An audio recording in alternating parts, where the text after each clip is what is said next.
엿새 후에 예수께서 베드로와 야고보와 요한을 데리시고 따로 높은 산에 올라가셨더니 그들 앞에서 변형되사 그 옷이 광채가 나며 세상에서 빨래하는 자가 그렇게 희게 할 수 없을 만큼 매우 희어졌더라. 이에 엘리야가 모세와 함께 그들에게 나타나 예수와 더불어 말하거늘 베드로가 예수께 고하되 라삐여, 우리가 여기 있는 것이 좋사오니 우리가 초막 셋을 짓되 하나는 주를 위하여, 하나는 모세를 위하여, 하나는 엘리야를 위하여 하사이다 하니 이는 그들이 몹시 무서워하므로 그가 무슨 말을 할지 알지 못함이더라. 마침 구름이 와서 그들을 덮으며 구름 속에서 소리가 나되 이는 내 사랑하는 아들이니 너희는 그의 말을 들으라 하는지라. 문득 둘러보니 아무도 보이지 아니하고 오직 예수와 자기들 뿐이었더라. 그들이 산에서 내려올 때 예수께서 경고하시되 인자가 죽은 자 가운데서 살아날 때까지는 본 것을 아무에게도 이르지 말라. 그들이 이 말씀을 마음에 두며 서로 문의하되 죽은 자 가운데서 살아나는 것이 무엇일까? 예수께 묻자와 어찌하여 서기관들이 엘리야가 먼저 와야 하리라 하나이까? 엘리야가 과연 먼저 와서 모든 것을 회복하거니와 어찌 인자에 대하여 기록하기를 많은 고난을 받고 멸시를 당하리라 하였느냐. 그러나 내가 너희에게 이르노니 엘리야가 왔으되 기록된 바와 같이 사람들이 함부로 대우하였느니라. Every day is Sunday. 우리의 매일을 썬데이로 세팅하라. 오늘도 하나님께서 주시는 이 선셋 메시지를 통하여 우리의 특심의 예배를 올려드리기 원합니다. 예수님께서 제자들에게 이해할 수 없는 충격적인 말씀을 던지시는데요. 마가복음 8장 31절을 보십시오. 인자가 많은 고난을 받고 장로들과 대제사장들과 서기관들에게 버림바 되어 죽임을 당하고 사흘 만에 살아나야 할 것을 비로소 그들에게 가르치시되. 이 구절은 예수님께서 제자들에게 예수님의 거룩하신 사명, 곧 그 십자가 사명에 관하여 처음으로 말씀하시는 구절입니다. 예수님께서 이 땅에 오신 이유를 말씀해 주셨을 때 제자들은 이것이 어떤 의미인지를 온전하게 깨닫지를 못했습니다. 그래서 제자들은 죽으심과 부활이 무엇이지? 죽은 자 가운데서 살아나신다는 것이 무슨 의미이지? 그런 혼란스러움이 있었어요. 이와 같은 제자들을 위해서 예수님께서는 오늘 본문을 통하여서 제자들이 경험할 수 없는 새로운 차원의 경험을 허락을 하십니다. 본문 2절과 3절도 한번 보십시오. 엿새 후에 예수께서 베드로와 야고보와 요한을 데리시고 따로 높은 산에 올라가셨더니 그들 앞에서 변형되사 그 옷이 광채가 나며 세상에서 빨래하는 자가 그렇게 희게 할 수 없을 만큼 매우 희어졌더라. 예수님께서 새로운 모습으로 변형되셨습니다. 여기 변형되다라는 이 헬라어는요, 메타모르포라는 단어인데요. 정확한 이 단어의 의미는 본성이나 본질이 변하여 겉모습이나 또 표현이 바뀌었다는 뜻이에요. 그러니 지금 예수님께서 완전히 새로운 차원의 존재로 변화되신 것이죠. 그 근거가 이후에 나오는 이 3절, 9절처럼 옷에서 광채가 나서 희어진 것입니다. 이 당시 사람들이 입고 있던 이 겉옷, 이 옷은 굉장히 더러워지기가 쉬웠어요. 왜냐하면 이 당시 도로는 모두 포장도로가 아닌 흙길이었고 또 식사 같은 경우도 비스듬히 누워서 하기 때문에 옷이 이곳 저곳에 많이 묻었어요. 또 실외에선 자주 땅바닥에 앉기도 하고 밖에서 잠시 쉼을 갖거나 또 잠을 청할 때에는 이 겉옷을 벗어서 베개로 삼아서 그들이 사용을 하곤 했습니다. 그러니 이들 옷은 항상 깨끗한 상태가 될 수 없었던 것이죠. 그런데 지금 이 옷이 매우 희어졌다고 이야기를 해요. 이것이 무엇을 의미하는 것일까요? 상식을 뛰어넘은 새로운 차원의 초월적인 하나님의 역사를 의미하고 있는 것이죠. 그렇다면 하나님께서 이 놀라운 변화산 기적을 왜 예수님을 통하여서 제자들에게 보여주신 것일까요? 그 이유를 두 가지로 살펴볼 수가 있는데요. 이 변화산 사건의 이유 그 첫 번째는 영광, 곧 예수님을 위하여입니다. 하나님께서는 이 변화산 기적을 통하여서 예수님이 참 하나님이심을 증명하기를 원하셨어요. 예수님이 이 땅의 사람들과는 전혀 다른 완전한 하나님이심을 이 기적을 통하여 증언하고 계신 것입니다. 7절 한번 보십시오. 마침 구름이 와서 그들을 덮으며 구름 속에서 소리가 나되 이는 내 사랑하는 아들이니 너희는 그의 말을 들으라 하는지라. 하나님께서는 예수님을 사람의 아들이 아니라 하나님의 아들이라고 말씀하십니다. 예수님의 완전한 신성에 대하여 하나님 선포하고 계신 것이죠. 왜 예수님의 신성을 강조하고 있는 것일까요? 그것은 이 마가복음이 기록된 이 기록의 목적을 살펴보면 더 이해할 수가 있습니다. 예수님께서 살아가신 시대에 지금 이스라엘 땅, 오늘날로 치면 이 팔레스타인 땅에는 총 크게 세 부류의 민족이 살고 있었어요. 첫 번째는 하나님이 선택하신 이스라엘 백성들, 곧 유대인들이 살고 있었고, 두 번째는 이 지역을 이전 시대에 제패했었던 강대국이었던 헬라 민족들이 이 땅에 또 계속해서 살고 있었습니다. 그리고 마지막 지금 이스라엘 땅을 지배하고 있는 로마의 시민들, 로마인들이 이 땅에 살고 있었어요. 유대인과 헬라인과 로마인이 한 나라에서 함께 어우러져 살고 있던 것이에요. 그리고 하나님께서는 복음서를 통하여서 각 이 대상들마다 유대인에게 또 헬라인에게 또 로마인에게 하나님께서 복음서를 그들을 위하여 기록을 해주셨는데요. 오늘 우리가 살펴보는 이 마가복음은 바로 이 로마인들을 대상으로 마가가 기록한 복음서예요. 그러니 다른 사람들에게도 필요하지만 누구보다 로마인들이 이 책을 읽고 예수 그리스도를 믿기를 원하는 마음으로 마가가 지금 기록을 했다는 것이죠.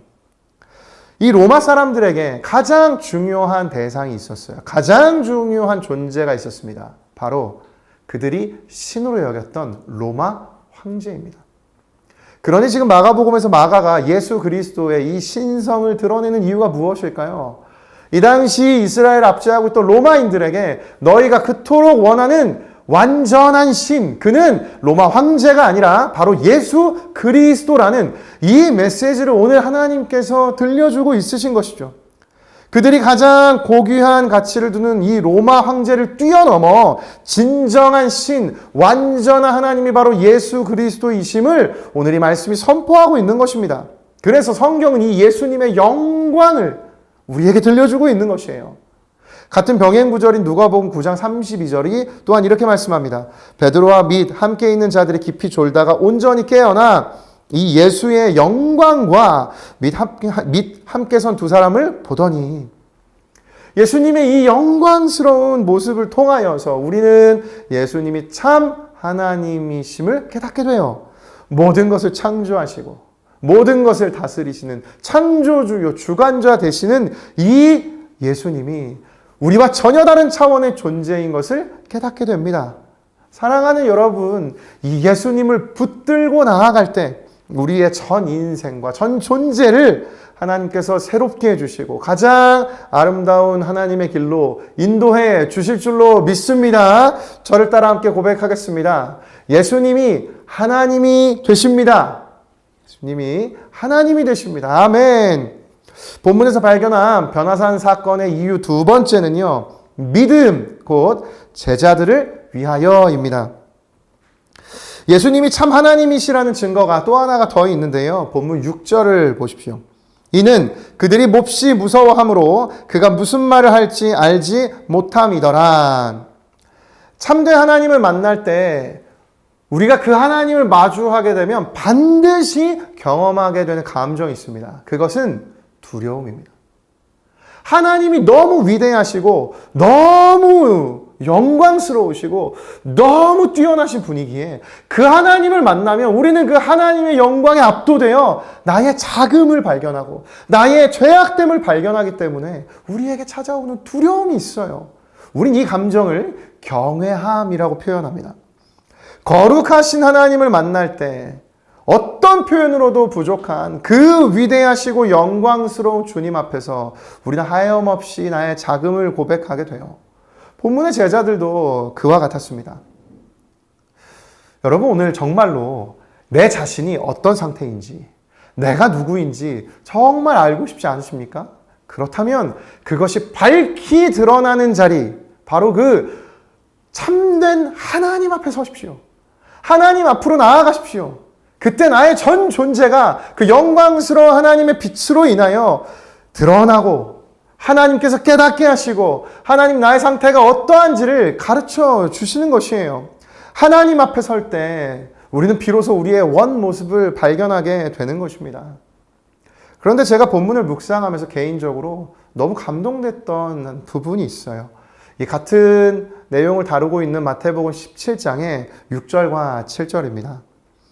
제자들이 듣고 엎드려 심히 두려워하니 예수께서 나와 그들에게 손을 대시며 이르시되 일어나라 두려워하지 말라 하시니, 예수님께서는 이 두려움 가운데 머물러 있던 그 제자들을 그대로 두시지 않으셨습니다.